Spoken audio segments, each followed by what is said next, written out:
یا ایھا الانسان ما غرک بربک الکریم، اے انسان تجھے اپنے کریم رب کے بارے میں کس چیز نے دھوکے میں ڈال رکھا تھا؟ بربادی ہے ناپ تول میں کمی کرنے والوں کے لیے۔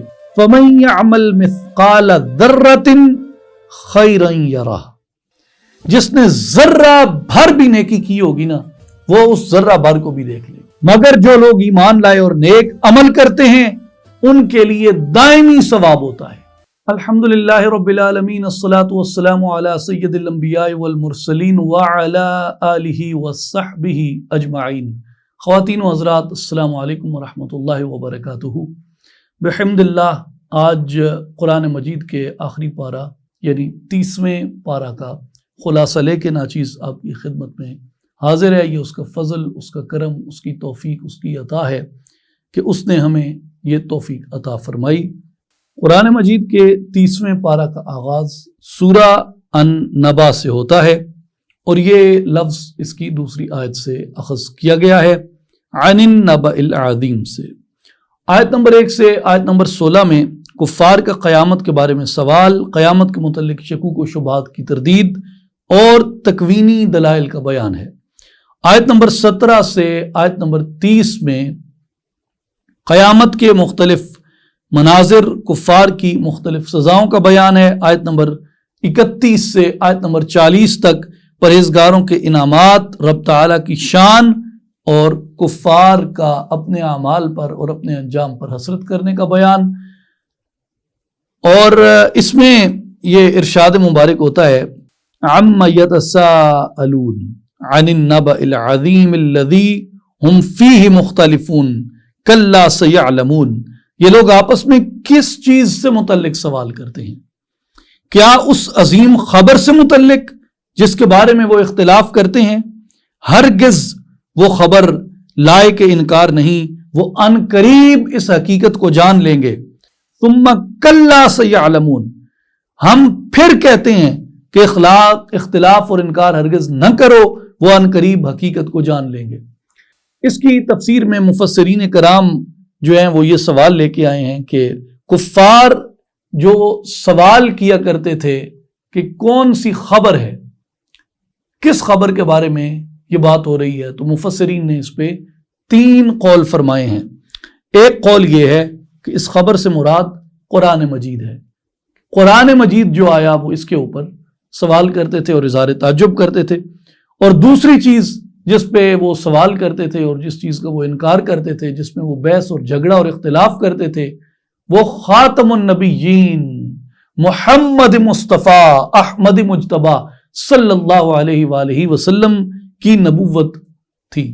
اور تیسری خبر جس کے بارے میں وہ جھگڑا کرتے تھے وہ قیامت تھی۔ تو ان تینوں احتمالات کی طرف کہ اس خبر سے جس میں کفار جھگڑا کرتے ہیں یہ قرآن مجید ہے یا نبوت و رسالت محمدی صلی اللہ علیہ وآلہ وسلم ہے یا قیامت ہے، ان تینوں کے بارے میں مفسرین نے تفصیل سے کلام فرمایا۔ اگلی سورت جو ہے وہ سورہ النازعات ہے اور یہ لفظ جو ہے یہ اس کی پہلی آیت سے ماخوذ ہے، وَالنَّازِعَاتِ غَرْقًا۔ اس آیت کا خلاصہ آیت نمبر 1 سے 14 میں سورہ النازعات میں فرشتوں کی قسم اٹھائی، قیامت کا وقوع ہونا بیان ہوا، دلوں کا ڈر جانا بیان ہوا، خوف کے مارے آنکھوں کا جھک جانا بیان ہوا اور قیامت کے دن لوگوں کا ایک میدان میں جمع کیے جانے کا بیان ہوا۔ آیت نمبر 15 سے آیت نمبر 26 میں حضرت موسیٰ علیہ السلام کی تبلیغ، فرعون کی سرکشی اور اس کی سرکشی پر اس کے انجام بد کا بیان ہوا۔ اور آیت نمبر 27 سے آیت نمبر 39 یعنی آیت نمبر 39 تک قدرت الہی اور اللہ کی تخلیق کا بیان ہے، تخلیق فرمانے کا بیان ہے، نیکی اور بدی کا بیان ہے اور نیکی اور بدی اختیار کرنے والوں کے انجام کا، اور قیامت کا تذکرہ، سرکشوں اور دنیاوی زندگی کو ترجیح دینے والوں پر دوزخ میں ڈالے جانے کا بیان ہے۔ آیت نمبر 40 سے آیت نمبر 46 میں ڈرنے والوں کے لیے جنت ہے، لوگوں کا آپ صلی اللہ علیہ وآلہ وسلم سے قیامت کے بارے میں سوال کرنا اور آپ صلی اللہ علیہ وآلہ وسلم کا منذر ہونے کا بیان ہے۔ اس میں ارشاد ہوتا ہے آیت نمبر 27 میں، أَأَنْتُمْ اشد خلقا ام السماء بناہا، کیا تمہارا پیدا کرنا زیادہ مشکل ہے یا پوری آسمانی کائنات کا پیدا کرنا جسے اس نے بنایا؟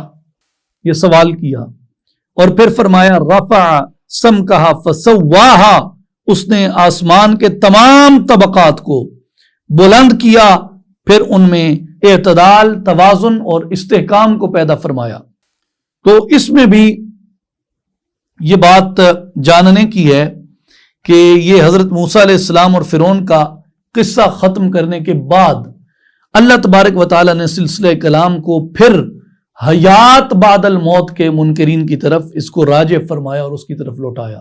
یعنی جو لوگ مرنے کے بعد اٹھنے کا انکار کرتے ہیں کہ مرنے کے بعد تو کوئی زندگی نہیں ہوگی، پھر وہی ہے کہ تم قبر میں چلے گئے سو گئے، تو اللہ تبارک و تعالیٰ نے یہاں پہ یہ استدلال کیا کہ اے کافرو، اے قیامت کا انکار کرنے والو، اے حشر اجساد کا انکار کرنے والو، اے مرنے کے بعد دوبارہ اٹھائے جانے کا اور میدان حشر میں جمع کیے جانے کا انکار کرنے والو، یہ بتاؤ کہ یہ جو طبق در طبق آسمان قائم کیے گئے ہیں، ان آسمانوں کو پیدا کرنا مشکل ہے یا تمہیں دوبارہ کھڑا کر دینا اس کے لیے مشکل ہے؟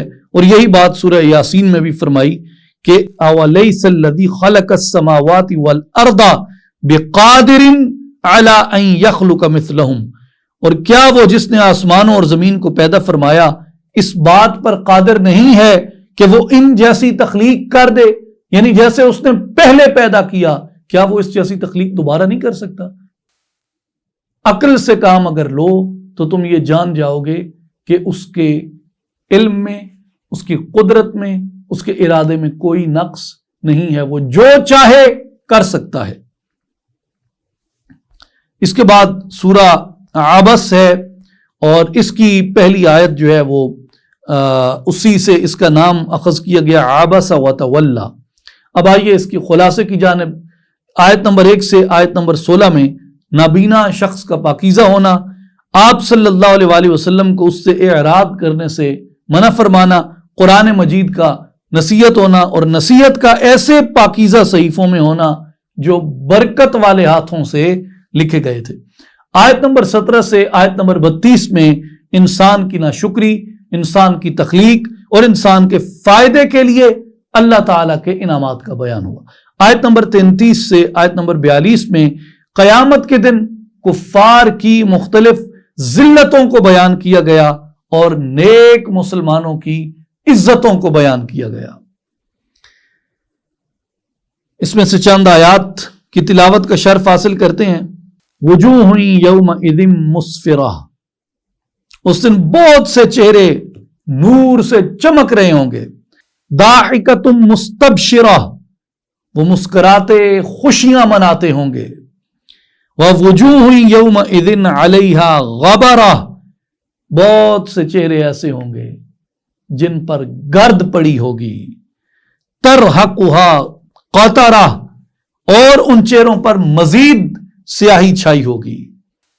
سورہ تکویر اس کے بعد آتی ہے، اور اس سورت کا نام جو ہے وہ تکویر ہے، اور یہ تکویر جو ہے یہ کوّرت کا مصدر ہے، اور اس سورت کی پہلی آیت میں یہ مذکور ہے اذا الشمس کوّرت، تو کوّرت سے تکویر نکلا ہے۔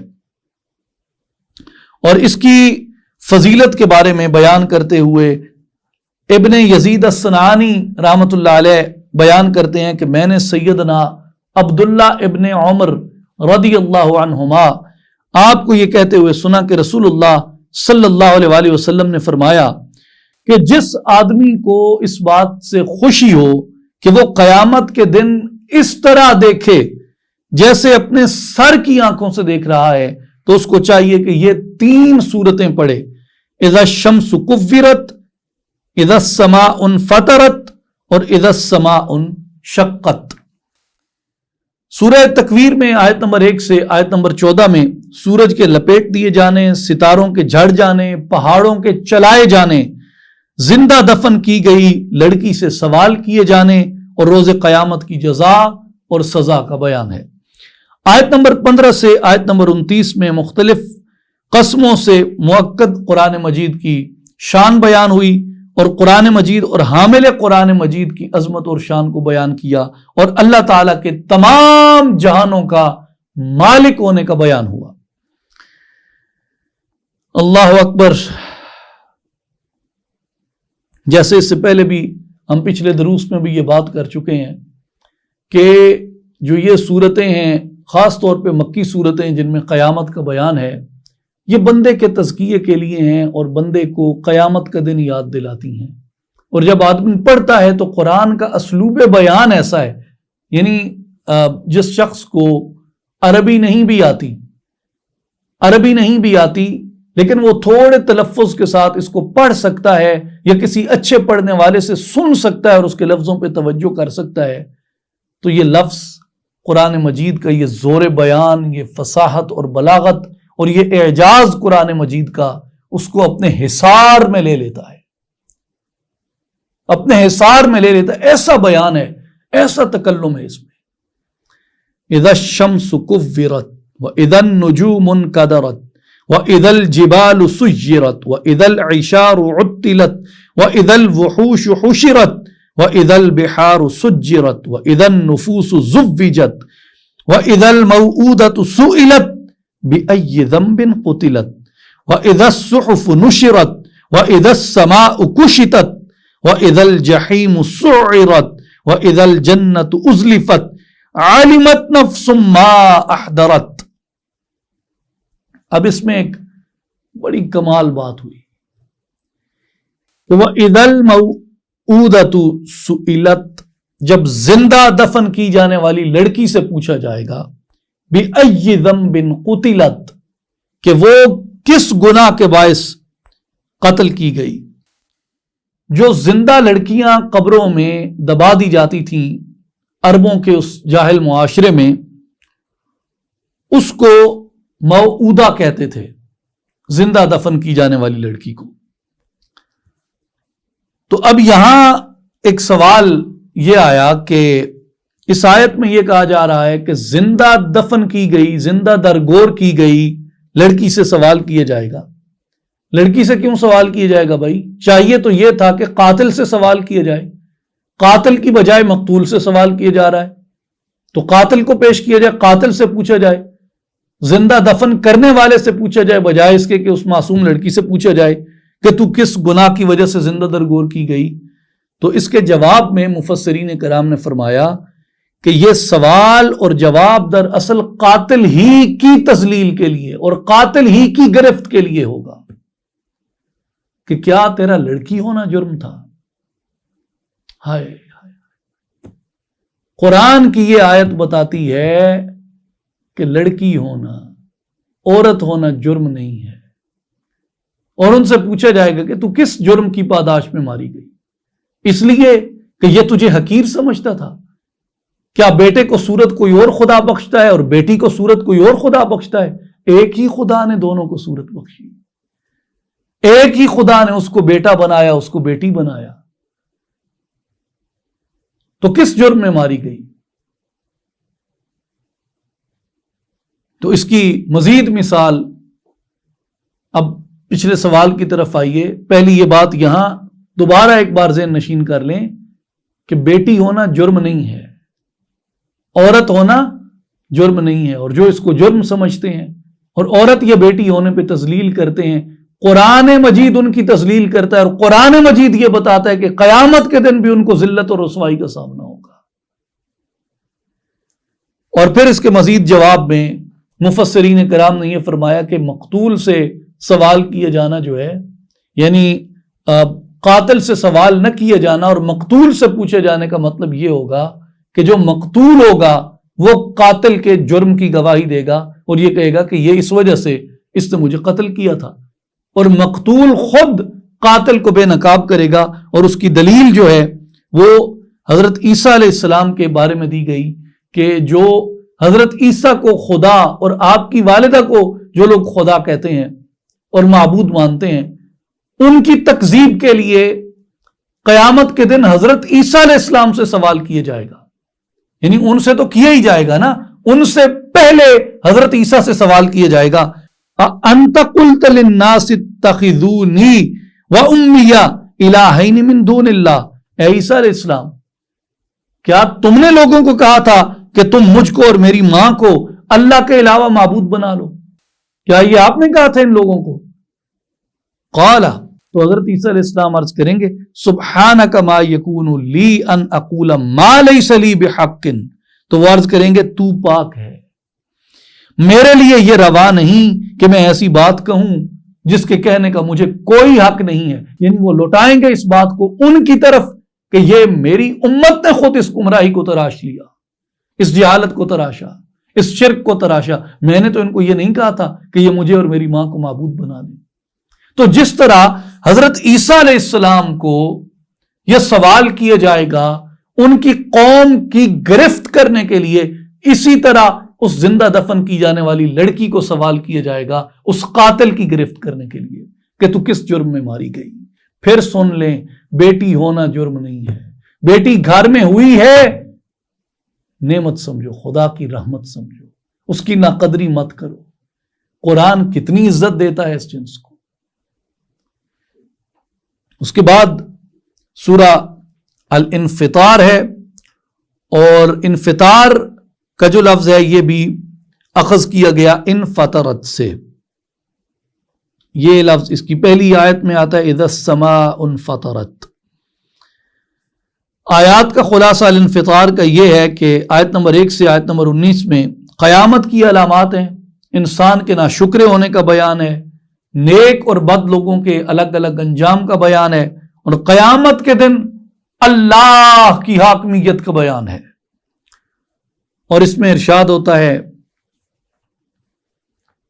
یا ایھا الانسان ما غرک بربک الکریم، اے انسان تجھے اپنے کریم رب سے کس چیز نے دھوکے میں ڈال رکھا تھا، تجھے اپنے کریم رب کے بارے میں کس چیز نے دھوکے میں ڈال رکھا تھا۔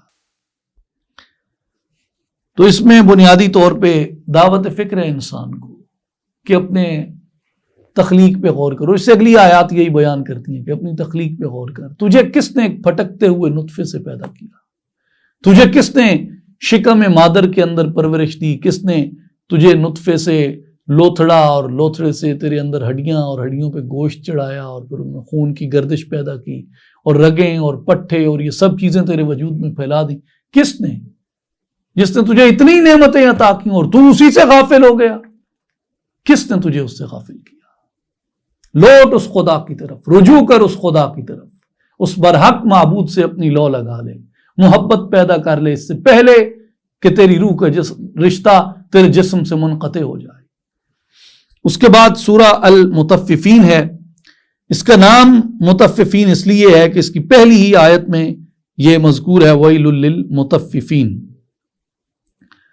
آیت نمبر 1 سے آیت نمبر 17 میں ہے کہ ناپ تول میں کمی کرنے والوں کی ہلاکت ہوگی، قیامت کو جھٹلانے والوں کی مذمت بیان کی گئی اور ان کے انجام بد کو بیان کیا گیا، سرکشوں کا آیات کو کہانیاں کہنا اور آیات کو کہانیاں کہنے والوں کا جہنم میں داخل ہونا، اس بات کو بیان کیا گیا۔ آیت نمبر 18 سے آیت نمبر 36 میں نیک مسلمانوں کے لیے مختلف انعامات کا ذکر ہوا، پرہیزگاروں کا جنت کی نعمتوں سے لطف اندوز ہونے کا ذکر ہوا، اور مسلمانوں کا مذاق اڑانے والے کفار کی سزا کا بیان ہوا۔ اور اس میں ارشاد ہوتا ہے وَيْلٌ لِّلْمُطَفِّفِينَ الَّذِينَ إِذَا اكْتَالُوا عَلَى النَّاسِ يَسْتَوْفُونَ وَإِذَا كَالُوهُمْ أَوْ وَّزَنُوهُمْ يُخْسِرُونَ، بربادی ہے ناپ تول میں کمی کرنے والوں کے لیے، اور یہ لوگ جب دوسرے لوگوں سے ناپ لیتے ہیں تو ان سے پورا لیتے ہیں، جب انہیں خود ناپ کر یا تول کر دیتے ہیں تو یہ گھٹا دیتے ہیں۔ گویا جو تجارت میں بے ایمانی ہے، جو تجارت میں ناپ تول میں کمی ہے اور ملاوٹ ہے، قرآن مجید نے ان لوگوں کی تکذیب کی ہے۔ سنن ابن ماجہ میں حضرت سیدنا عبداللہ ابن عامر رضی اللہ تعالی عنہما سے یہ روایت ہے کہ رسول اللہ صلی اللہ علیہ وآلہ وسلم نے ارشاد فرمایا کہ اے مہاجرین کی گروہ، 5 چیزیں ایسی ہیں تم ان میں مبتلا ہو جاؤ گے اور میں اس سے اللہ کی پناہ چاہتا ہوں کہ تم کبھی ان میں مبتلا ہو۔ ایک حضور نے فرمایا جس قوم میں بے حیائی عام ہو جائے، جس قوم میں بے حیائی عام ہو جائے. اور یہ حدیث آئینہ ہے, شیشہ دکھاتی ہے ہمیں, صورت دکھاتی ہے اپنی کہ یہ شیشہ لگا ہے حدیث کا, سامنے کھڑے ہو جاؤ اور دیکھو آج تم کس حال میں زندگی گزار رہے ہو. فرمایا جس قوم میں بے حیائی ظاہر ہوتی ہے حتیٰ کہ وہ برسر عام بے حیائی کے کام کرنے لگتے ہیں تو ان کے اندر طاعون پھیل جاتا ہے, یعنی وبائی امراض پھیل جاتے ہیں. کتنی بڑی دلیل ہے, میرے مصطفیٰ کا فرمان ہے. ابھی بھی اگر کوئی عبرت نہ پکڑے تو پھر نہ پکڑے. دوسرا فرمایا جو قوم بھی ناپ تول میں کمی کرتی ہے, حضور نے فرمایا اس پر لازماً قحط آتا ہے, افلاس چھا جاتا ہے. اور تجارت میں بے ایمانی کرنے والے لوگ, یعنی ناپ تول میں کمی کرنے والے. سنن ابن ماجہ کی حدیث ہے, عبداللہ ابن عمر راوی ہیں, میرے سرکار علیہ السلام نے فرمایا ناپ تول میں کمی کرنے والی قوم کے اوپر ظالم حکمران مسلط کیے جاتے ہیں. پوری امت اسلامی میں نگاہ دوڑائیے, کون سا نظام چل رہا ہے, کیسے حکمران ہمیں ورثے میں ملتے ہیں جو ہم پچھلے 200-250 سال سے بھگت رہے ہیں. اور تیسری کیٹیگری حضور نے ارشاد فرمائی کہ جو لوگ اپنے اموال کی زکوٰۃ نہیں دیتے وہ بارش سے محروم کر دیے جاتے ہیں. اور فرمایا کہ اگر حیوانات ان کے علاقوں میں اور خطوں میں نہ ہوتے تو اللہ تبارک و تعالیٰ ان پر بالکل ہی بارش نہ فرماتا, یعنی جو تھوڑی بہت بارش ہوتی بھی ہے یہ ان جانوروں کی وجہ سے اللہ کرم فرماتا ہے. اور چوتھے وہ لوگ جو اللہ اور رسول کے عہد کو توڑتے ہیں, اور جو ایسا کرتے ہیں اللہ تعالیٰ ان پر مخالف دشمن کو مسلط کر دیتا ہے.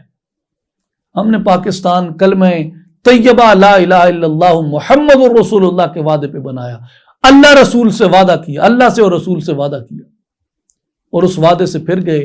حدیث پاک میں بیان آیا ہے کہ جو اللہ اور رسول کے عہد کو توڑتے ہیں ان کے اوپر ان کے مخالف دشمن کو مسلط کر دیا جاتا ہے, وہ ان کے ہاتھوں سے مال چھین لیتا ہے. یہ IMF اور ورلڈ بینک کو بیان کیا یہاں پہ. اور فرمایا جو امام قوم کے قوم کی امامت کرنے والے اور عدالتوں میں انصاف کرنے والے جب اللہ کی کتاب کے مطابق فیصلہ نہیں کرتے اور اللہ کے نازل کیے ہوئے احکام کو ترجیح نہیں دیتے, اللہ تعالیٰ ان میں ایک دوسرے کا خوف پیدا کر دیتا ہے. یعنی جس قوم کے منصف انصاف کرنے والے اور حکمران ایسے ہو جائیں کہ وہ کتاب کے مطابق فیصلہ نہ کریں بلکہ احکام الہی پر اور چیزوں کو ترجیح دینے لگ جائیں, تو ان کے وجود میں خوف ڈال دیا جاتا ہے. لیکن اس میں بنیادی نقطہ موضوع کی مناسبت سے تھا, ناپ تول میں کمی کرنے والے اور تجارت میں بے ایمانی کرنے والے. اس کے بعد سورہ الانشقاق آتی ہے. اس کی بھی پہلی جو آیت مبارکہ ہے اس میں انشقت کا لفظ آیا اور وہاں سے الانشقاق اس کا نام اخذ کیا گیا. اس کا خلاصہ آیت نمبر 1 سے 25 میں زمین و آسمان کا فنا کو بیان کیا گیا اور ان کے مطیع ہونے کو بیان کیا گیا. مسلم اور کافر کا حساب اور ان کا الگ الگ انجام بیان کیا گیا. کافروں کا قرآن مجید کو جھٹلانا اور اللہ کے حضور سجدہ نہ کرنا بیان کیا گیا, اور کافروں کو عذاب کی وعید سنائی گئی, اور مومنوں کو بے حساب اجر کی بشارت عطا فرمائی گئی. آیت نمبر 25 میں ارشاد ہوتا ہے الا الذین آمنوا وعملوا الصالحات لهم اجر غیر ممنون, مگر جو لوگ ایمان لائے اور نیک عمل کرتے ہیں ان کے لیے دائمی ثواب ہوتا ہے. یعنی جو ایمان لائے اور اعمال صالح کرے. یہاں پہ عقیدہ اور اعمال یہ دونوں چیزیں جوڑ دیں کہ عقیدہ کا درست ہونا اور ایمان کا صحیح ہونا اور ایمان کا وجود کے اندر ہونا لازم ہے اور اعمال کا صالح ہونا لازم ہے. جب یہ دونوں چیزیں مل جاتی ہیں یعنی ایمان بھی مضبوط ہوتا ہے اور اعمال بھی صالح ہوتے ہیں تو اللہ تبارک و تعالی نہ ختم ہونے والا اجر عطا فرماتا ہے. اس کے بعد سورہ البروج ہے. سورہ البروج میں بھی جو بات ہے وہ اس کا نام پہلی آیت مبارکہ سے اخذ کیا گیا اور اللہ تبارک و تعالی نے البروج والے آسمان کی قسم اٹھائی. والسماء ذات البروج, اس کی آیت نمبر 1 سے 11 میں آسمان کی قسم اٹھائی, موعودون کی قسم اٹھائی, شاہد و مشہود کی قسم اٹھائی. اصحاب اخدود کی مذمت اور سزا کا بیان آیا اور نیک مسلمانوں کی کامیابی کا بیان آیا. اور آیت نمبر 12 سے 22 میں اللہ تعالیٰ کی قدرت اور اس کے گرفت کرنے کا بیان آیا، اور فرعون اور سمود کے لشکر کا ذکر آیا، اور قرآن مجید کی عظمت کا بیان آیا۔ اس کے بعد سورہ طارق ہے، اور اس سورت کا نام بھی اس کی پہلی آیت کی وجہ سے طارق رکھا، والسماء والطارق۔ آیت نمبر 1 سے آیت نمبر 17 میں آسمان کی قسم، رات کے طلوع ہونے کی قسم، چمکنے والے ستاروں کی قسم، انسان کی حفاظت اور تخلیق کا بیان آیا، قرآن کی عظمت اور کفار کی سازش کا بیان آیا۔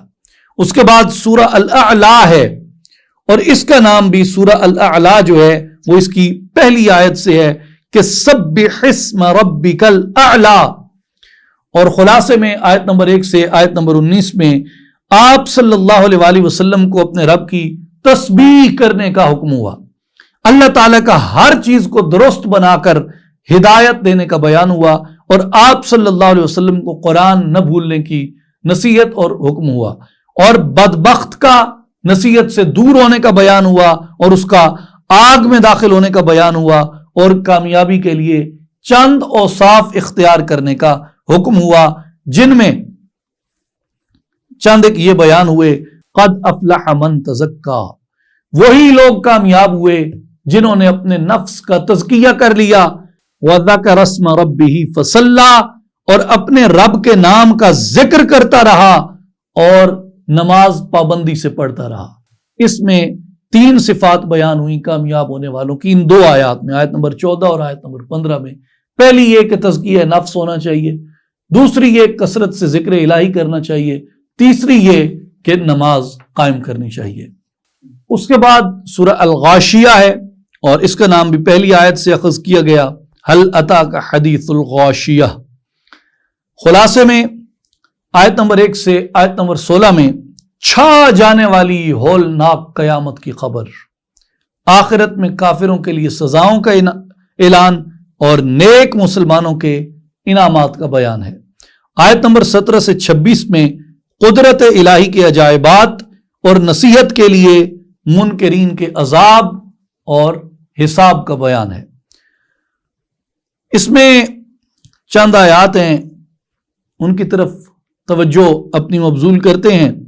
افلا ينظرون الى الابل كيف خلقت والى السماء كيف رفعت والى الجبال كيف نصبت والى الارض كيف سطحت۔ فرمایا کیا یہ لوگ اونٹ کی طرف غور سے نہیں دیکھتے کہ وہ کس طرح عجیب ساخت پر بنایا گیا ہے؟ وَإِلَى السَّمَاءِ كَيْفَ رُفِعَتْ، یا آسمان کی طرف نگاہ نہیں اٹھاتے وہ کیسے عظیم وسعتوں والا ہے۔ وَإِلَى الْجِبَالِ كَيْفَ نُصِبَتْ، پہاڑوں کو نہیں دیکھتے کہ کس طرح ہم نے ان کو زمین کے اوپر نصب فرما دیا۔ وَإِلَى الْأَرْضِ كَيْفَ سُطِحَتْ، زمین کو نہیں دیکھتے جس کو ہم نے اس کے اوپر پانی کے اوپر بچھا دیا اس کی گولائی کے باوجود۔ تو بنیادی طور پر ان میں اونٹ کی خلقت میں غور کرنے پہ، یعنی جانوروں کی خلقت میں، حیوانات کی خلقت میں غور کرنے پر دعوت دی گئی، آسمانوں کی خلقت میں غور کرنے پر، کاظم کو تلاش کرنے پر دعوت دی گئی، اس میں جستجو کرنے کی دعوت دی گئی۔ پہاڑوں میں کیسے نصب کیے گئے ہیں، کیسے زمین کے اوپر رکھے گئے ہیں، ان کے اندر کیا کیا خزانے ہیں، ان کی کیا جڑیں ہیں، کیسے وہ میخیں ہیں، کس طریقے سے زمین کے توازن کو وہ قائم کرتے ہیں، اس کے اندر غور کرنے کی دعوت دی گئی۔ اور خود زمین کے اپنے اندر غور کرنے کی دعوت دی گئی کہ یہ پڑی کیسے ہے، بچھی کیسے ہوئی ہے۔ تو یہ جو مضامین ہیں ان آیات کے، آیت نمبر 17 سے 20 تک کے سورہ الغاشیہ میں، یہ سبھی مضامین مسلمانوں کو سائنس کی طرف متوجہ کرتے ہیں، سائنسی علوم کی طرف متوجہ کرتے ہیں کہ اشیاء کی ماہیتوں میں غور کیا جائے، اور اشیاء کی ماہیتوں میں غور کرنا اور ان کی تلاش کرنے کی جستجو کا عمل جو ہے، یہی انسان کو ان اعلیٰ حقیقتوں تک لے کے جاتا ہے۔ اور اس کے بارے میں ہم پہلے دروس میں بھی تفصیل سے بات کر چکے ہیں کہ مسلمانوں کے اندر جو سائنس کا شعور، سائنس کا ذوق اور شوق ہے، یہ قرآن مجید نے پیدا کیا۔ اور جتنے عظیم مسلمان آپ کو فلسفی سائنسدان نظر آتے ہیں، وہ سارے وہ لوگ تھے جو قرآن کے بھی عالم ہوتے تھے اور قرآن سے وہ نقطے تلاش کرتے تھے ایسے کہ قرآن نے اور کن کن چیزوں میں غور کرنے کی دعوت دی ہے. جیسے اونٹ میں غور کرنے کی دعوت دی گئی ہے، تو امام دمیری رحمۃ اللہ علیہ کی حیات الحیوان کتاب دیکھ کے آدمی دنگ رہ جاتا ہے، حیران رہ جاتا ہے کہ کس زمانے میں انہوں نے جانوروں کے اوپر، چھوٹے چھوٹے حشرات الارض کے اوپر، پرندوں کے اوپر، ان کی نیچر پہ، ان کی فطرت پہ کتنا غور و خوض سے کام کیا. اور وہ جیسے آج کے زمانے کا نیشنل جغرافک ہے یا اینیمل پلینٹ وغیرہ ہیں، تو یہ امام دمیری رحمۃ اللہ علیہ کی آپ کتاب دیکھیں حیات الحیوان، آپ کو محسوس ہوتا ہے کہ اس زمانے میں چونکہ ٹی وی سکرین نہیں تھی تو وہ ایسے ہی ہے جیسے نیشنل جغرافک ہے یا اینیمل پلینٹ ہے، یہ ایسی چیزیں ہیں. مجھے کئی ایسی چیزیں دیکھنے کا فارسی زبان کی اتفاق ہوا. باز نامے، یعنی بازوں کے متعلق کتب، اس میں بازوں کی اقسام کیا ہیں، ان کی نیچر کیا ہے، ان کی فطرت کیا ہے، اس بارے میں بیان ہے. اسپ نامے، گھوڑوں کے بارے میں، گھوڑوں کی اقسام، گھوڑوں کی فطرت، گھوڑوں کی نیچر، گھوڑوں کے رنگوں کی اقسام، ان کی بیماریوں کے بارے میں، ان کے علاج کے بارے میں.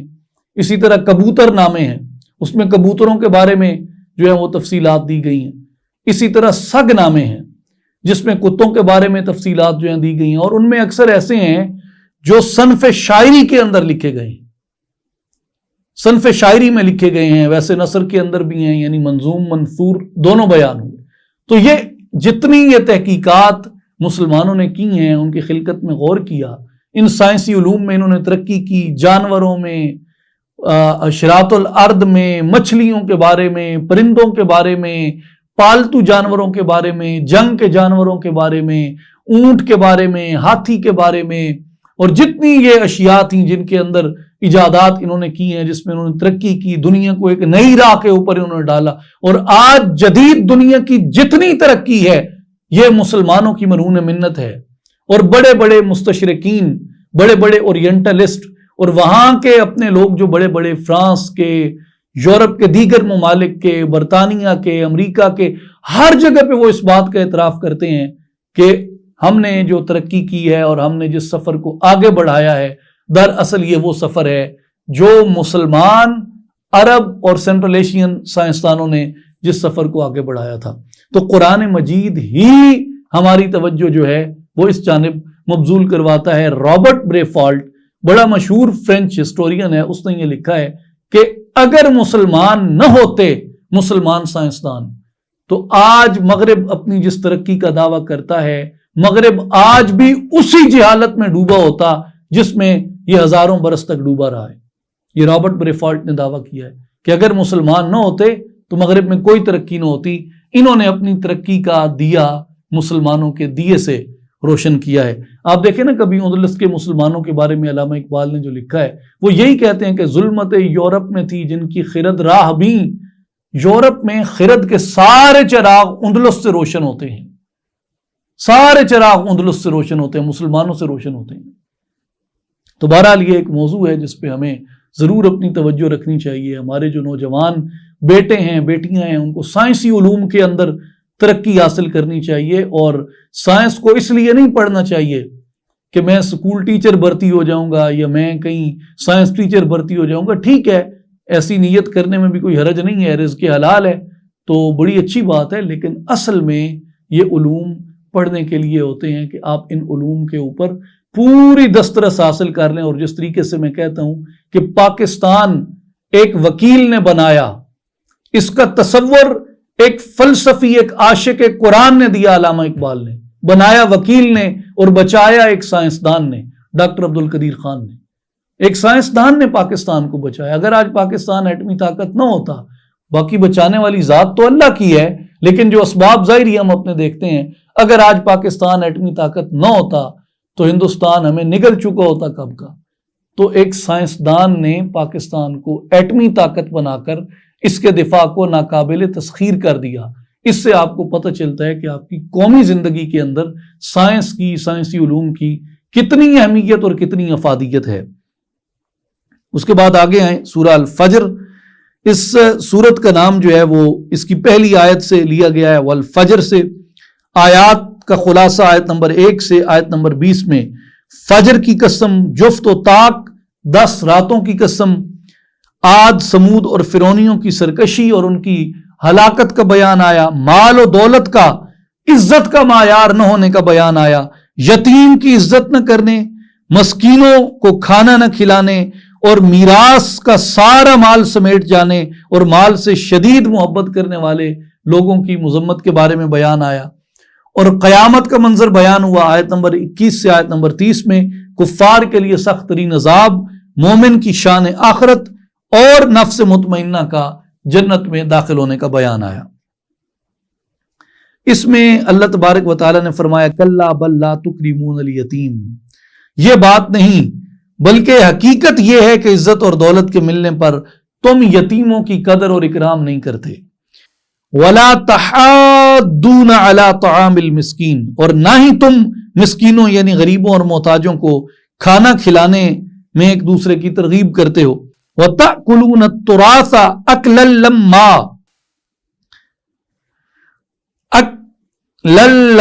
وتحبون المال حبا جما، اور فرمایا کہ وارث کا سارا وراثت کا سارا مال سمیٹ کر خود ہی کھا جاتے ہیں، اور اس میں سے یعنی مراد یہ کہ افلاس زدہ لوگوں کا حصہ نہیں نکالتے، اور تم مال اور دولت میں حد سے بڑے ہوئے ہو۔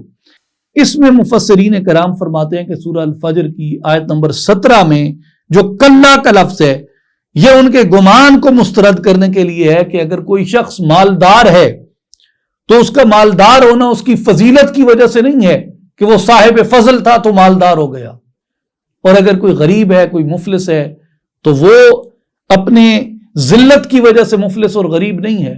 عین ممکن ہے کہ فضیلت میں غریب شخص زیادہ ہو، اور عین ممکن ہے کہ جس کے پاس مال و دولت ہے وہ طبعاً فطرتاً ذلیل شخص ہو۔ تو مال و دولت فضیلت کا معیار نہیں ہے، اور غربت ذلت کا معیار نہیں ہے، بلکہ ذلت اور فضیلت یہ دونوں چیزیں جو ہیں یہ بندے کے کردار سے اور قرآن مجید پہ عمل پیرا ہونے سے پہچانی جاتی ہیں۔ اس کے بعد سورہ البلد ہے، اس کا جو نام ہے وہ بھی سورت کی پہلی آیت سے اخذ کیا گیا، یعنی لا اقسم بہذا البلد، اور بلد جو ہے اس کا معنی شہر ہے، اور اس میں اللہ تبارک و تعالیٰ نے شہر مکہ کی قسم اٹھائی۔ آیت نمبر 1 سے آیت نمبر 20 میں شہر مکہ کی قسم اٹھائی، والد اور اولاد کی قسم اٹھائی، انسان کا مشقت میں رہنا بیان ہوا، انسان کو 2 آنکھیں، 1 زبان اور 2 ہونٹ عطا کیے جانا بیان ہوا، انسان کو ہدایت عطا کیے جانا بیان ہوا، اور مومنین کا ایک دوسرے کو صبر اور رحم کرنے کی تلقین کرنے کا بیان ہوا، اور اصحاب مشأمہ اور ان کے لیے بھڑکتی ہوئی آگ کا بیان ہوا۔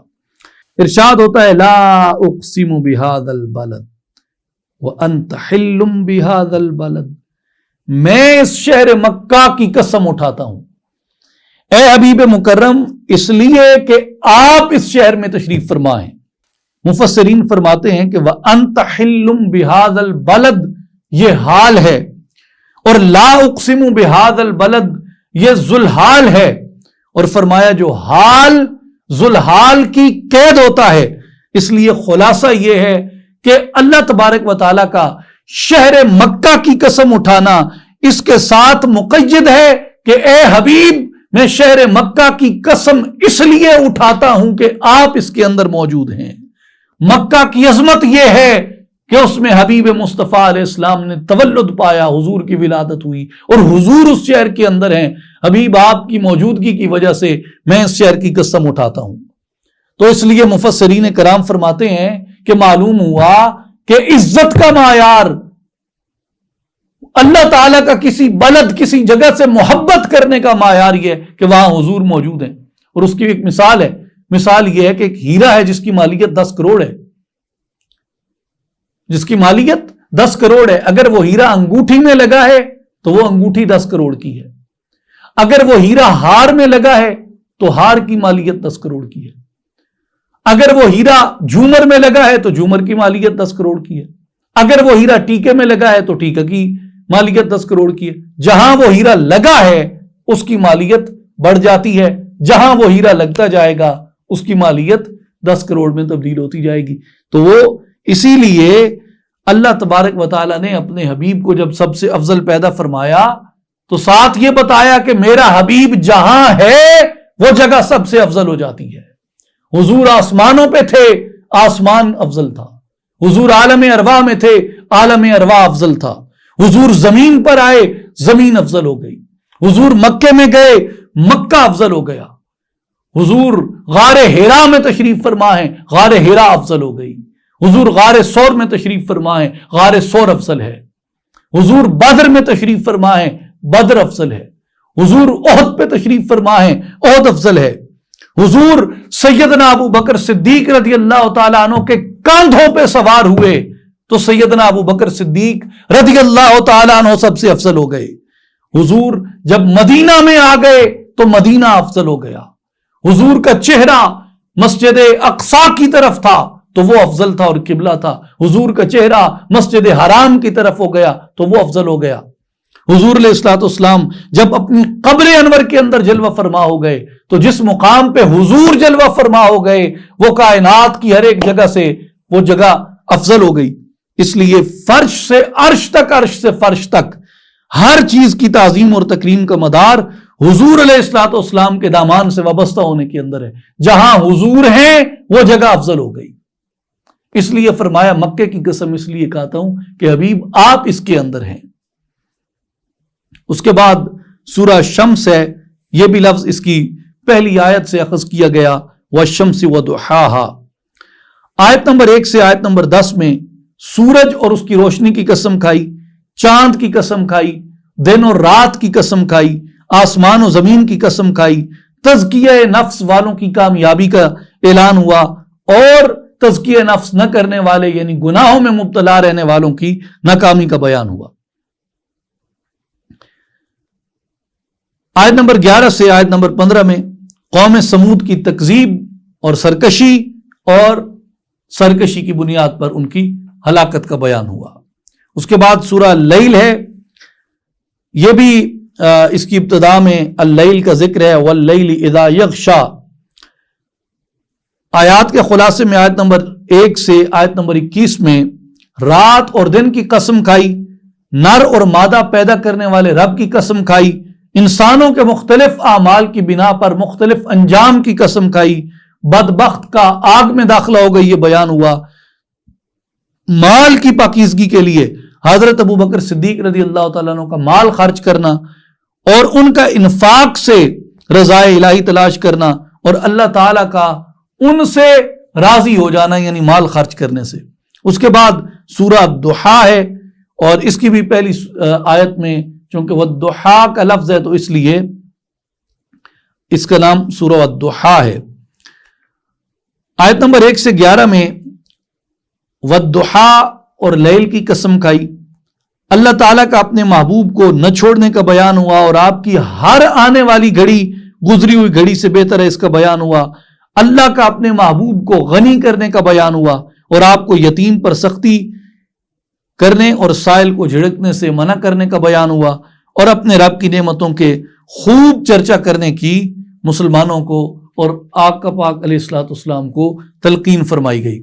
اس کے بعد سورہ علم نشرح ہے، اس کے 3 نام ہیں، ایک الانشراح یہ بھی اس کا نام ہے اور سورہ الشرح یہ بھی اس کا ایک نام ہے اور علم نشرح یہ بھی اس کا ایک نام ہے. یہ تینوں نام اس کے آئے ہیں لیکن یہ تینوں اخذ ہوئے ہیں علم نشرح لک صدرک سے. آیت نمبر 1 سے 3 میں آپ صلی اللہ علیہ وآلہ وسلم کے سینے مبارک کو کھول دیا جانا، آپ کا بوجھ ہلکا کر دیا جانا، آپ کے لیے آپ کے ذکر کو بلند کرنا، آپ کو نماز سے فراغت کے بعد دعا کرنے اور اللہ کی طرف رغبت اختیار کرنے کا حکم ہوا. اور حضور علیہ الصلوۃ والسلام کی رفت کو بیان کرتے ہوئے فرمایا وَرَفَعْنَا لَكَ ذِكْرَكَ، ہم نے آپ کی خاطر حبیب آپ صلی اللہ علیہ وآلہ وسلم آپ کی خاطر آپ کے ذکر کو بلند کر دیا. اور یہ بات یاد رکھنے کی ہے کہ اللہ تبارک و تعالیٰ نے نہ صرف اس دنیا کے اندر حضور علیہ السلام کا ذکر بلند فرمایا، مفسرین کرام نے اس پہ بڑی خوبصورت گفتگویں فرمائی ہیں. ایمان تازہ ہو جاتا ہے گفتگویں دیکھ کے، ان کی تفسیرات کو پڑھ کے، تشریحات کو دیکھ کے، اپنے آقا کی شان دیکھ کے. اللہ تبارک و تعالیٰ نے ہر عالم، ہر جہان، ہر مقام کے بارے میں یہ فرمایا کہ حبیب ہم نے ہر جگہ آپ کا ذکر بلند کر دیا۔ یہ دنیا کیا چیز ہے؟ عالم ارواح میں آپ کا ذکر بلند تھا، اور کیسے ذکر بلند تھا؟ وَإِذْ أَخَذَ اللَّهُ مِيثَاقَ النَّبِيِّينَ، اور اے محبوب وہ وقت یاد کریں جب اللہ نے اپنے انبیاء سے پختہ عہد لیا۔ حضور کا ذکر عالم ارواح میں بلند تھا، اور آج بھی آسمانوں پر اگر خدا کے بعد کسی کا ذکر بلند ہے تو وہ مصطفیٰ کا ذکر ہے، حضور علیہ الصلوۃ والسلام کا ذکر ہے۔ اور اس کی دلیل مفسرین نے قرآن مجید کی یہ آیت دی ہے، ان اللہ وملائکتہ یصلون علی النبی۔ اور زمین پر بھی حضور علیہ الصلوۃ والسلام کا ذکر سب سے بلند ہے، لیکن جب زمین پر بات آتی ہے تو اس آیت سے امت پر ذمہ داری عائد ہو جاتی ہے کہ تمہیں ذکر مصطفیٰ کا محافظ بنایا گیا ہے، جاؤ حضور کے ذکر کو عام کرو، عاشقوں میں عشاق کی طرح حضور کا ذکر عام کرو، محبین میں محبین کی طرح حضور کے ذکر کو عام کرو، مخلصین میں مخلصین کی طرح حضور کے ذکر کو عام کرو، اور عوام میں عوام کی طرح حضور کے ذکر کو عام کرو، اور منکرین کے سامنے ایسے دلائل لے کے آؤ کہ وہ لاجواب ہو جائیں اور وہ بھی حضور کا چرچا شروع کر دیں۔ اور جو کفار ہیں جن تک پیغام نہیں پہنچتا، اپنے کردار کو، اپنے علم کو اس سطح پہ لے کے آؤ کہ تم ان لوگوں تک جہاں جہاں حضور کا نام، حضور کا پیغام نہیں پہنچتا، وہاں حضور کا نام، حضور کا پیغام لے کے جاؤ۔ اور زیادہ تر تو لوگ ایسے ہیں جن تک قرآن کا، آقا پاک علیہ السلام کا صحیح پیغام پہنچا ہی نہیں ہے۔ رپورٹ ہے کہ تقریباً 90 سے 95% جو کامن امریکن کرسچنز ہیں وہ یہ نہیں جانتے کہ قرآن مجید میں ورجینٹی آف میری بیان ہوئی ہے، کہ یعنی سیدہ مریم سلام اللہ علیہا کا پاک دامن ہونا قرآن میں بیان ہوا۔ یہ 90 سے 95% کامن امریکن کرسچنز یہ بات نہیں جانتے، اور اس لیے وہ یہ سمجھتے ہیں کہ قرآن کوئی ایسی کتاب ہے جس میں معاذ اللہ حضرت مریم کی توہین ہوگی اور حضرت عیسیٰ کی نبوت کا انکار ہوگا، جب ان کو بتایا جاتا ہے کہ ہماری کتاب یہ کہتی ہے کہ جو حضرت مریم کی پاک دامنی پر ایمان نہ لائے وہ مسلمان ہی نہیں ہے، اور جو حضرت عیسیٰ کو اللہ کا نبی نہ مانے وہ مسلمان ہی نہیں ہے۔ وہ ہکا بکا ہوتے، کہتے ہیں ہمیں تو اس سے مختلف بتایا گیا۔ تو ایسے لوگ تیار کرنے کی ضرورت ہے جو اپنے مسلمانوں کے درمیان تو اصلاح کا فریضہ سر انجام دیتے رہیں، لیکن اس کے ساتھ ساتھ ایسے لوگ تیار کیے جائیں جو ان لوگوں تک جائیں جن کو اسلام کی غلط تشریح اور تعبیر وہاں کے لوگ اپنے مالی، دنیاوی، سیاسی مفاد کے لیے بتاتے ہیں، اور وہاں جا کے اسلام کا صحیح چہرہ جو ہے وہ علم کے ساتھ، حکمت کے ساتھ، دانائی کے ساتھ، عمل کے ساتھ لوگوں کے سامنے پیش کیا جائے۔ اس لیے آقا پاک علیہ الصلوۃ والسلام کا ذکر ہر چیز نے کیا۔ جامع ترمذی میں کئی روایات امام ترمذی رحمۃ اللہ علیہ نے اور دیگر محدثین نے بھی بیان کی ہیں۔ سیدنا علی رضی اللہ تعالیٰ عنہ نے بیان کیا، آقا پاک علیہ السلام جہاں سے گزرتے تھے پتھر اور درخت حضور علیہ الصلوۃ والسلام کو دیکھ کے کہتے تھے السلام علیک یا نبی اللہ۔ تو پتھر اور درخت بھی حضور علیہ الصلوۃ والسلام کا ذکر کرتے ہیں۔ تو کوئی اور ایسا نہیں ہے دنیا میں خدا کے سوا جس کا ذکر یہ مخلوق بھی کرتی ہو۔ یہ مخلوق ساری، وہ پتھر ہیں یا درخت ہیں، چرند پرند ہیں، یہ یا اللہ کا ذکر کرتے ہیں یا اللہ کے اذن و حکم سے حضور علیہ الصلوۃ والسلام کی ذات اقدس پہ درود و سلام پڑھتے ہیں۔ اس لیے حضور کی ذات پہ درود پڑھتے رہنا چاہیے، کیونکہ مخلوقات ساری حضور کی ذات اقدس پہ درود پڑھتی ہیں۔ تو سب مل کے کہو الصلاۃ والسلام علیک یا رسول اللہ وعلی آلک واصحابک وازواجک یا حبیب اللہ یا محمد الرسول اللہ صلی اللہ علیہ وسلم۔ اس کے بعد سورہ 3 ہے، اور اس کا بھی جو اسم مبارک ہے وہ اس کی پہلی آیت والتین والزیتون سے اخذ کیا گیا۔ آیت نمبر 1 سے آیت نمبر 8 میں انجیر، زیتون، طور سینا اور امن والے شہر کی قسم اٹھائی، اور انسان کی حسن تخلیق کو بیان کیا، اور انسان کے اشرف ہونے اور پھر اس کے اسفل السافلین میں آنے کا ذکر ہوا، اور اللہ کی حاکمیت کا بیان ہوا۔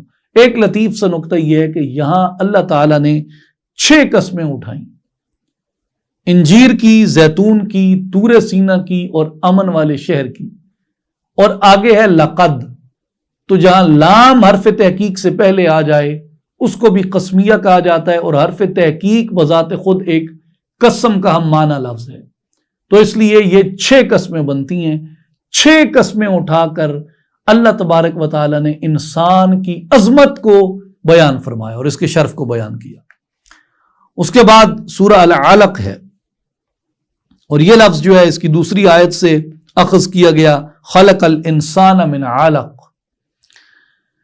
اس کی آیت نمبر 1 سے 14 تک کا خلاصہ ہے کہ محبوب علیہ الصلوۃ والسلام کو اپنے رب کا نام پڑھنے کا حکم ہوا، اور انسان کی تخلیق اور تعلیم کو بیان کیا گیا، اور ابو جہل کی مذمت بیان کی گئی. اقرأ بسم ربک الذی خلق خلق الانسان من علق اقرأ وربک الاکرم الذی علم بالقلم علم الانسان ما لم یعلم. پہلی وحی علم کے بارے میں آئی.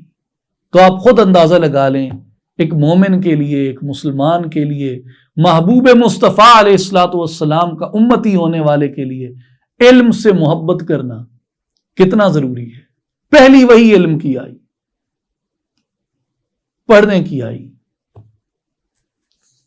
اس کے بعد سورہ القدر ہے، اور اس کی وجہ یہ ہے کہ اس میں لیلۃ القدر کا 3 بار ذکر آیا، اور آیات کا خلاصہ اس کا 1 سے 5 تک مختصراً یہی ہے کہ اس میں شب قدر کی اہمیت کا، اس کی فضیلت کا، اور اس میں نازل ہونے والی اللہ تعالیٰ کی عطاؤں اور انعامات کا بیان ہے. اس کے بعد سورہ البینہ ہے، اور اس سورت کی پہلی آیت میں بھی البینہ کا لفظ ہے، وہاں سے یہ اخذ کیا گیا. لم یکن الذین کفروا من اہل الکتاب والمشرکین منفکین حتی تأتیہم البینہ. اور اس کا خلاصہ یہ ہے کہ آیت نمبر 1 سے آیت نمبر 6 میں اہل کتاب اور مشرکین کے اناد اور ہٹ دھرمی کو بیان کیا گیا، اور ان کے انجام بد کو بیان کیا گیا. آیت نمبر 7 سے 8 میں نیک اہل ایمان کی فضیلت اور برتری کا ذکر ہوا، اور ان کے اچھے انجام کا ذکر ہوا. اس کے بعد سورہ الزلزال ہے، اور اس میں بھی جو الزلزال ہے وہ اس کی پہلی آیت میں ذکر ہوا، اذا زلزلت الارض زلزالها. اللہ اکبر. اس کی فضیلت میں حضرت عبداللہ ابن عباس رضی اللہ عنہما نے روایت فرمایا ہے، آقا پاک علیہ الصلوۃ والسلام نے ارشاد فرمایا کہ سورہ الزلزال جو ہے یہ نصف قرآن کے برابر ہے، نصف قرآن کے برابر ہے. اور آیات کا 1 سے 8 تک کا خلاصہ ہے کہ قیامت کے زلزلے کو بیان کیا، اور حشر بپا کر کے جزا اور سزا کا بیان ہوا. اور جو پیغام اس سورہ مبارکہ سے ہمیں یاد رکھنا چاہیے، فَمَن يَعْمَلْ مِثْقَالَ ذَرَّةٍ خَيْرًا يَرَهُ. جس نے ذرہ بھر بھی نیکی کی ہوگی نا، وہ اس ذرہ بھر کو بھی دیکھ لے گا. وَمَن يَعْمَلْ مِثْقَالَ ذَرَّةٍ شَرًّا يَرَهُ. اور جس نے ذرہ بھر برائی کی ہوگی وہ اسے بھی دیکھ لے گا. اس کے بعد سورہ العادیات ہے، اور اس کا نام بھی اس کی پہلی آیت والعادیات ذبحا اس سے اخذ کیا گیا. آیت نمبر 1 سے 11 کا خلاصہ یہ ہے کہ جہادی گھوڑوں کی قسم اٹھائی، انسان کی ناشکری کا بیان، اور انسان کی مال سے بے پناہ محبت کا بیان ہوا. سورہ القارعہ ہے، اس کے بعد یہ بھی نام اس کی پہلی آیت سے اخذ کیا گیا، القارعہ. اور آیات کا خلاصہ 1 سے 11 میں قیامت کے خوفناک منظر کا بیان ہوا، اور جزا اور سزا کا بیان ہوا. اس کے بعد سورہ التکاثر ہے، یہ نام بھی اس کی پہلی آیت سے اخذ کیا گیا، الہاکم التکاثر.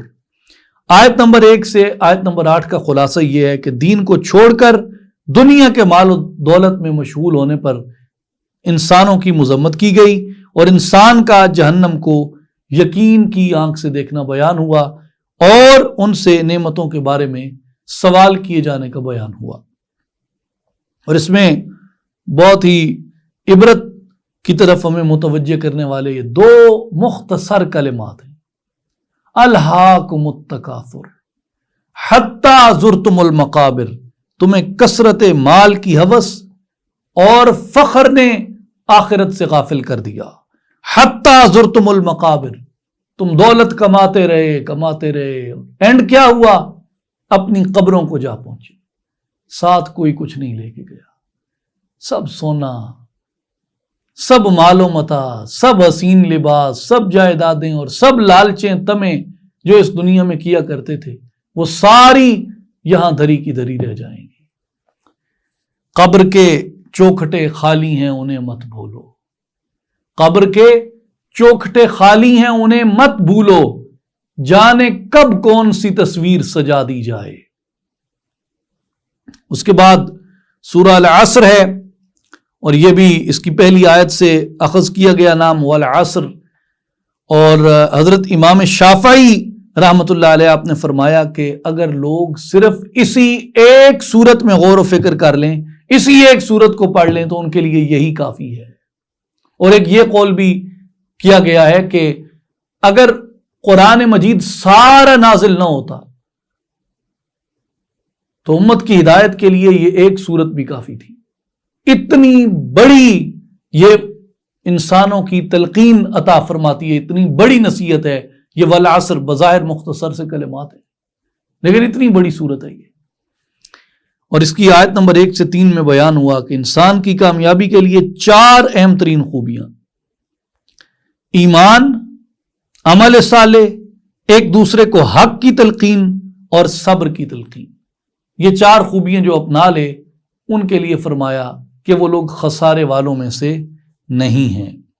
اور اس میں جو والعصر ہے اس کی ایک تو کہا گیا ہے کہ وہ مطلقاً زمانے کی قسم اٹھائی گئی ہے، اور بعض مفسرین نے کہا ہے والعصر سے مراد وہ زمانہ جس زمانے میں آقا پاک علیہ الصلوۃ والسلام جلوہ گر تھے، تو اللہ تبارک و تعالیٰ نے والعصر سے حضور کے زمانہ مبارک کی قسم اٹھائی کہ حبیب تیرے زمانے کی قسم۔ اس کے بعد سورہ الہمازہ ہے، یہ لفظ بھی اس سورت کی پہلی آیت الہمازہ سے اخذ کیا گیا، وَيْلٌ لِكُلِّ ہُمَازَةٍ لُمَازَةٍ۔ آیت نمبر 1 سے 9 میں تانا دینے والے چغل خوروں اور ذخیرہ اندوزی کرنے والوں کی مذمت کا بیان ہے۔ اس کے بعد سورہ الفیل ہے، اس کی جو نام ہے وہ بھی اس کی پہلی آیت سے اخذ کیا گیا، أَلَمْ تَرَ كَيْفَ فَعَلَ رَبُّكَ بِأَصْحَابِ الفیل، اور اس میں آیت نمبر 1 سے 5 میں بیت اللہ شریف کی عظمت کو بیان کیا گیا اور حملہ آور ہاتھی والوں کی ہلاکت کا بیان کیا گیا۔ اس کے بعد سورہ القریش ہے، اور یہ بھی اس میں پاک جو ہے اس سورت کی پہلی آیت سے اخذ کیا گیا، لِإِيلَافِ قریش، اور اس کی 1 سے 4 تک آیات کا خلاصہ قریش کی فضیلت اور عظیم ترین احسان کے سبب انہیں عبادت کثرت سے کرنے کا حکم ہوا۔ اس کے بعد سورہ الماعون ہے، اور یہ ماعون کا جو لفظ ہے یہ اس سورت کی آیت نمبر 7 سے اخذ کیا گیا، وَيَمْنَعُونَ الْمَاعُونَ، اور آیت نمبر 1 سے 7 تک کا خلاصہ یہ ہے کہ روز جزا کو جھٹلانے والے، یتیم کو دھکے دینے والے کا تذکرہ کیا گیا، دکھاوا کرنے والے نمازیوں یعنی ریاکاری کرنے والوں کی ہلاکت کا بیان ہوا، اور عام برتنے والی چیزوں کو مانگنے پر نہ دینے والے شخص کی مذمت کا بیان ہوا۔ أَرَأَيْتَ الَّذِي يُكَذِّبُ بِالدِّينِ، کیا آپ نے اس شخص کو دیکھا جو دین کو جھٹلاتا ہے؟ فَذَلِكَ يَدُعُّ الْيَتِيمَ، تو یہ وہ شخص ہے جو یتیم کو دھکے دیتا ہے۔ یتیم سے محبت کرو۔ وَلَا يَحُضُّ عَلَى طَعَامِ الْمِسْكِينِ، اور محتاج کو کھانا کھلانے کی ترغیب نہیں دلاتا۔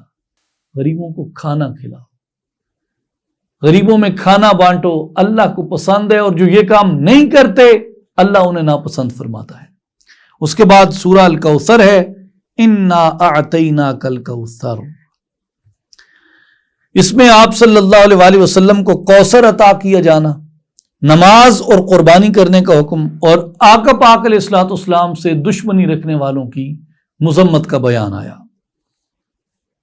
سورہ الکافرون، اس کے بعد اس کی پہلی آیت سے ہی یہ لفظ مبارک اس سورت کا نام بنا، یا ایھا الکافرون، اور آیت کا خلاصہ یہ ہے، اس کی آیت نمبر 1 سے 6 تک کا، کہ آپ صلی اللہ علیہ وآلہ وسلم کا کافروں اور ان کے معبودان باطلہ سے بیزاری کا اعلان ہے۔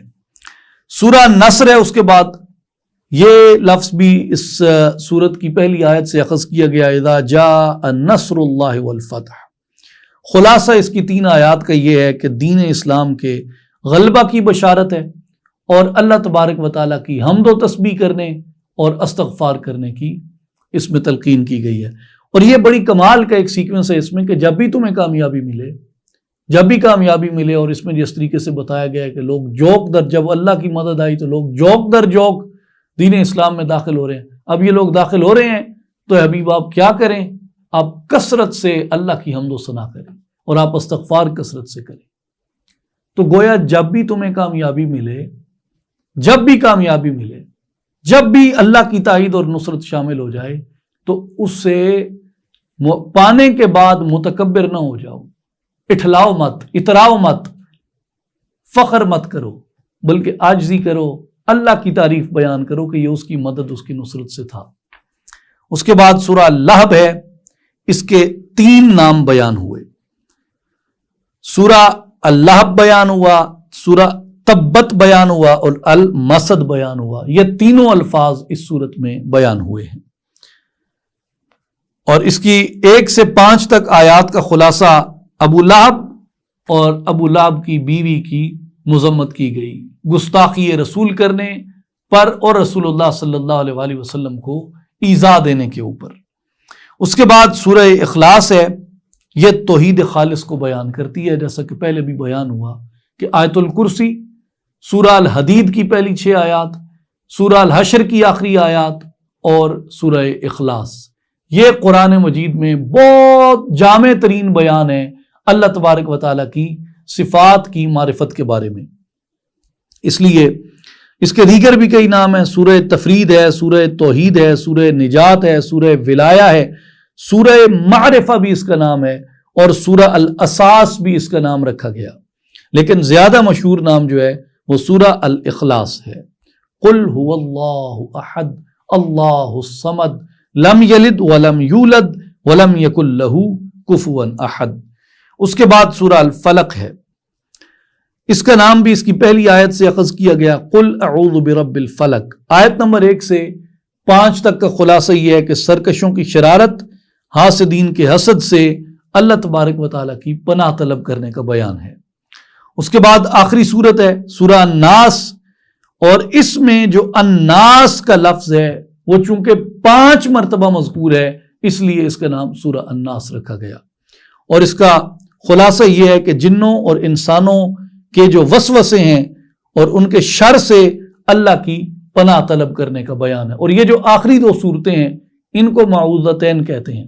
عام طور پہ گھروں میں، بچوں میں ہمیں خود کو نظر لگ جاتی ہے، مختلف وسوسے اٹھتے ہیں، اور ہمیں ہوتا ہے کہ شاید کسی نے کوئی بندش کی ہے، اس طرح کی کئی جملے ہم بولتے ہیں۔ جو بھی آپ اپنی نفسیاتی کیفیت کے مطابق کسی بھی لمحے اپنے اوپر بوجھ محسوس کریں تو یہ جو معوذتین ہیں آخری 2 صورتیں، ان کو حسن نیت سے اول آخر درود شریف اور درمیان میں یہ 2 صورتیں 3 مرتبہ پڑھ لیں، اللہ تبارک و تعالی نظر بد سے بھی اور اس طرح کی کوئی جو اچانک آفت آ جاتی ہے اللہ تعالیٰ اس سے بندے کو محفوظ فرماتا ہے۔ اور خاص طور پہ جب آپ علم کی کوئی چیز پڑھ رہے ہوں اور شیطان وسوسے ڈالنا شروع کر دے، اور جیسے مقدس شخصیات ہیں، انبیاء کے بارے میں، آقا پاک علیہ الصلوۃ والسلام کے بارے میں، صحابہ کرام کے بارے میں، اہل بیت اطہار کے بارے میں، شہداء، صالحین، اولیاء کاملین کے بارے میں مختلف وسوسے جب دلوں میں ڈالے، کیونکہ یہ آیتیں بیان کرتی ہیں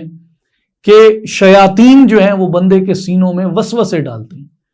شیاطین سے بچنے کے لیے، شیاطین کے شر سے، شیاطین کی شرارت سے، شیاطین کے وسوسوں سے، اور شیاطین کی پھیلائی گئی بندوں کے سینوں میں جو بدگمانیاں ہیں، شیاطین کی ان پھیلائی گئی بدگمانیوں سے بچنے کے لیے آپ کو کثرت سے سورہ الناس کی تلاوت کرنی چاہیے۔ اس کے بعد آتے ہیں اس کی سمری کی طرف۔ آخری پارے میں 582 آیات ہیں اور 37 سورتیں اس میں بیان ہوئیں، اس کی طویل فہرست ہے۔ سورہ النبا سے النازعات، اور پھر عبسہ ہے، تکویر ہے، الانفطار ہے، سورہ الاخلاص، الفلق اور الناس تک۔ آسمانی کتب میں قرآن مجید کا ذکر ہوا، انبیاء میں حضرت موسیٰ علیہ السلام، حضرت ابراہیم علیہ السلام، حضرت صالح علیہ السلام، اور محمد مصطفیٰ احمد مجتبیٰ صلی اللہ علیہ وآلہ وسلم کا ذکر پاک ہوا۔ مقامات مقدسہ میں وادی مقدس کا ذکر ہوا، لوح محفوظ کا ذکر ہوا، مکۃ المکرمہ کا ذکر ہوا، اور طور سینہ کا اس میں ذکر ہوا۔ اقوام میں قوم سمود، قوم عاد اور اہل کتاب کا ذکر ہوا۔ معجزوں میں ناقۃ اللہ جو حضرت صالح علیہ السلام کی قوم تھی اس کا ذکر ہوا۔ عذاب میں قوم سمود پر چنگاڑ کا عذاب اور اصحاب فیل پر کنکریوں کا عذاب اس میں بیان ہوا، اور کئی ایک واقعات اس کے اندر بیان ہوئے۔ حضرت موسیٰ علیہ السلام اور فرعون کا واقعہ آیا، حضرت صالح علیہ السلام کی قوم کا تذکرہ آیا، اور ابرہہ کا بیت اللہ شریف پر جو حملہ کرنے کا تھا وہ اس میں بیان ہوا۔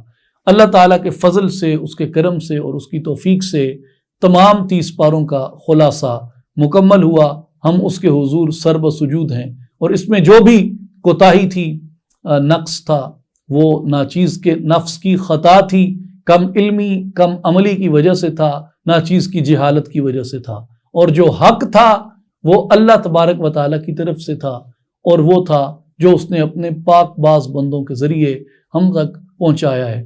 اللہ تعالیٰ ہماری تمام خطائیں معاف فرمائے اور ہمارے گناہوں کو بخش دے، بے شک وہ بخشنے والا ہے، وہ غفور الرحیم ہے، اور ہمیں قرآن کے دامن سے وابستہ ہونے کی توفیق عطا فرمائے۔